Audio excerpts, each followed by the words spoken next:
1999 წლის 4 აპრილს საქართველოს ეროვნული მოძრაობის წარმომადგენლებმა საქართველოს საბჭოთა კავშირის შემადგენლობიდან გამოსვლის და დამოუკიდებლობის ლოზუნგი წამოაყენეს. მომიტინგეთა ერთმა ჯგუფმა დაიწყო პოლიტიკური შიმშილობა. 9 აპრილს დილით 4 საათზე კი ხელკეტებით ალისილი ნიჩბებითა და მომწამვლელი გაზით შეიარაღებულმა სპეცდანიშნულების ჯარებმა ალყაში მოაქციეს მშვიდობიანი მომიტინგეები. დარბევის შედეგად დაიღუპა 19, მოგვიანებით კი 2 დემონსტრანტი.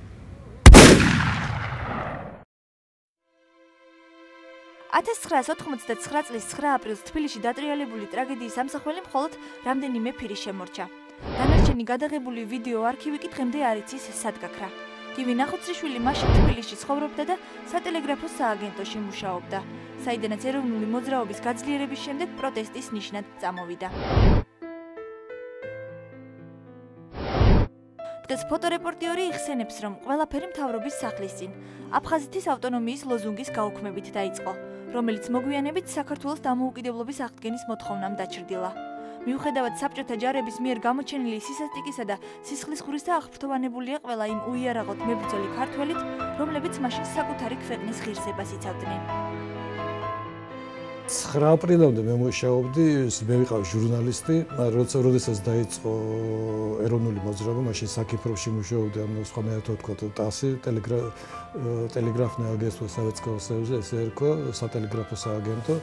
მაგრამ რომ დაიწყო ეროვნული მოძრაობა, მაშინ პროტესტის ნიშნად მეც როგორც ბევრმა სხვამ დავტოვე ჩემი სამსახური და შევუერთე მთლიანად ეროვნულ მოძრაობას. ეს ვიდეო მასალა ყველაფერი რაც გროვდებოდა, ეს იყო ყველაფერი ინახებოდა პრეზიდენტთა ბატონ ზვიან გამსახურდიასთან. იმიტომ რომ პერიოდი იყო მაშინ ძალიან საშიში და სახლში მისი შენახვა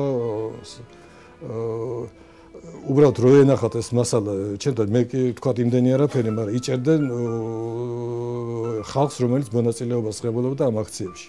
ამდენად ამ აქციების ყველაფრის გაშუქება ტელევიზიითაც ყველანაირად ვერ იდებოდა. უბრალოდ ვქმნიდით არქივს. ეს არქივი იყო დაახლოებით 300-400, შეიძლება მეტიც ვიდეო კასეტა 3 საათიანი.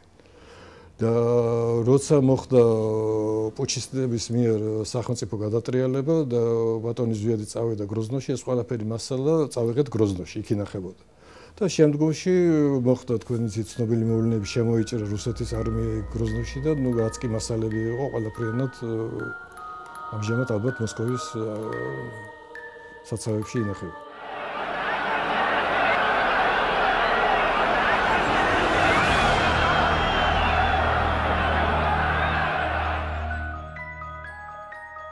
აპრილს ზვიად გამსახურდიას თბილისში მწერალთა კავშირის შენობაში შეხვდა.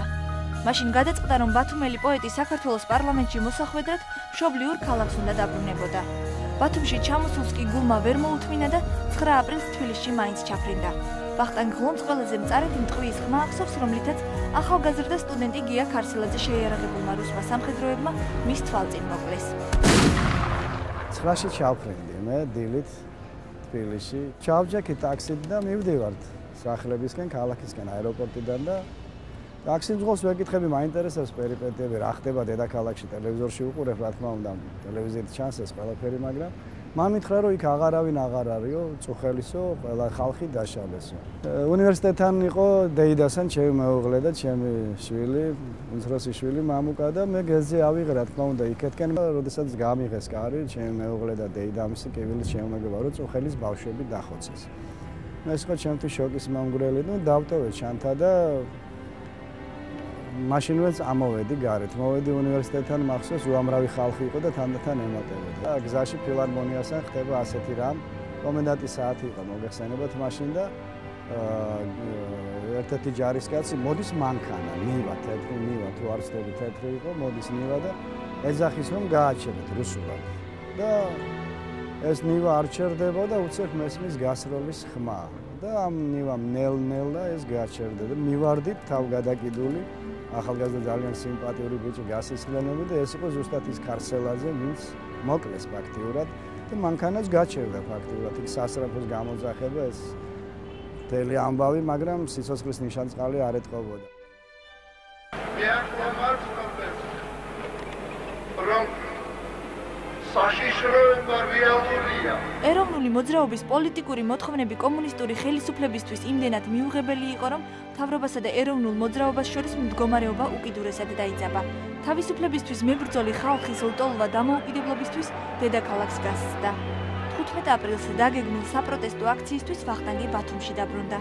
ლიდერები მაშინდელი დაპატიმრებულები იყვნენ და მე გადავწყვიტე რომ ჩამოსულიყავი ჩემ ქალაქში და ყველა ქალაქი აპირებდა რა თქმა უნდა უნდა მოხდარიყო სოლიდარობის გამოცხადება და შემდეგ მე ჩამოვედი და ვფიქრობდი რომ 15 აპრილისთვის უკვე გაგვემართა დიდი საპროტესტო გამოსვლა და მართლაც ვისაც ახსოვს ჩემი თაობის ხალხს ცოტა უმცროსებს და უფროსებს მთელი აჭარა ფეხზე დადგა და აქაც ძალიან დიდი გამოსვლები იყო ბათუმში.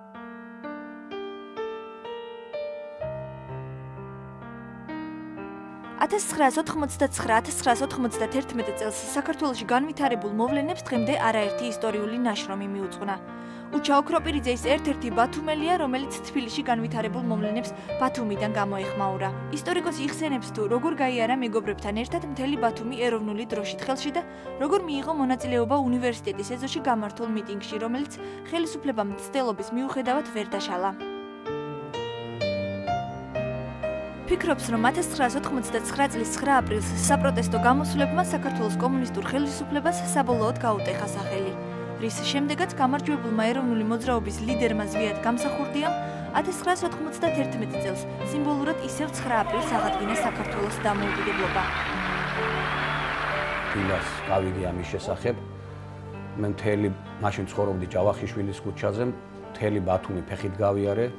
და ფაქტიურად მახსოვს ის, რომ არავითარი მოძრაობა ქალაქის ქუჩებში არის. როდესაც მივედით მაშინ ილია ჭავჭავაძის ძეგლი თეატრის წინ იდგა, იქ დამხდა რამდენიმე ეროვნული მოძრაობის აქტივისტი, რომლებიც ილია ჭავჭავაძის ძეგლზე მოტანილი ჰქონდათ სანთლები და ანთებული სანთლებს ამაგრებდნენ. მათვე ჰქონდათ შავი სამკლაურები და სულ რაღაც 20-ოდე კაცმა მოვიყარეთ თავი. და ჩვენ მთელი ბათუმი მართლა გავიარეთ ეროვნულ დროშით, ავედით სოუქსუს სასაფლაოზე და მე პირადად დავსვი იქ საკითხი. მე იქ ეროვნული მოძრაობის სხვა წარმომადგენლებს, რომ ესე იგი მეორე დღეს 10 აპრილს გაგვემართა საპროტესტო აქცია, მაგრამ მეორე დღეს მოხდა ისე, რომ ესე იგი ეს აქცია გაიმართა უნივერსიტეტის შიგა ეზოში და მასში თითქმის სტუდენტებთან ერთად მთელი ბათუმის მოსახლეობა მიიღო მონაწილეობა და გადაწყდა, რომ იმ დღეს ჩვენ ბათუმის პარკში გაგვეშენებინა 9 აპრილს დაღუპულთა მემორიალური სკვერი და დაირგო იმდენივე ხე, რამდენი ადამიანის დაიღუპა.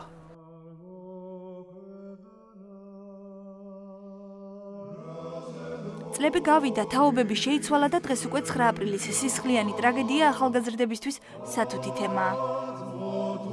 თამაზ დარჩიძე და ნესტან ჟორჟოლიანი იმ თაობის წარმომადგენლები არიან, რომლებიც ამ თარიღის უკვდავსაყოფად ყოველ წელს უნივერსიტეტის წინ მეგობრებთან ერთად იკრიბებოდნენ და სხვა სტუდენტებს 9 აპრილის ამსახველ დღემდე შემონახულ ფოტო და ვიდეო მასალებს აჩვენებდნენ.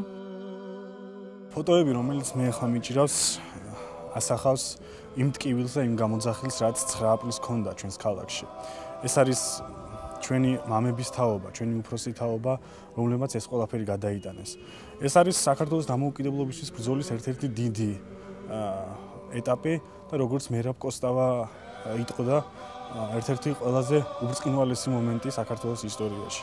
ჩვენ სტუდენტებს რაც შეგვეძლო გაგვეკეთებინა აი ამ თარიღის უკდავყოფისათვის იყო ის, რომ უფრო მეტი სტუდენტისათვის, უფრო მეტი ჩვენი თანატოლისათვის მოგვეთხრო 9 აპრილის ცრემლის, 9 აპრილის ტრაგედიის შესახებ. ამიტომ კარგი ტრადიცია ჰქონდა ჩვენ სტუდენტობის დროს, როცა უნივერსიტეტის წინ აი ამ კიბეებთან ვიკრიბებოდით, ყოველი 9 აპრილის ღამეს სანთლებს ვანთებდით, ჰქონდა მოსახსენიებელი ფილმებისა და დოკუმენტური მასალების ჩვენება საზოგადოებისათვის.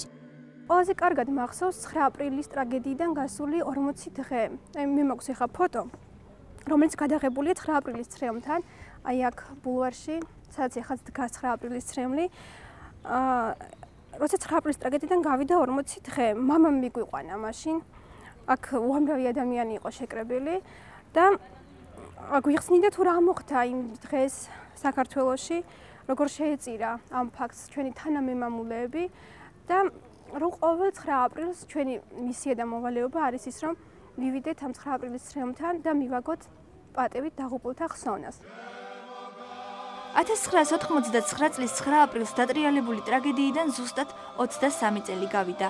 მიუხედავად დროის სვლისა, საქართველოს უახლოეს ისტორიაში ეს თარიღი არასდროს დაკარგავს თავის მნიშვნელობას, რადგან რომ არა 9 აპრილის ტრაგედია ჩვენ ვერ ვიზეიმებდით ბევრისთვის ასე ნანადრ საქართველოს დამოუკიდებლობის აღდგენას. აღსრულდა ნება ქართველი ერისა, გაუმარჯოს დამოუკიდებელ საქართველოს.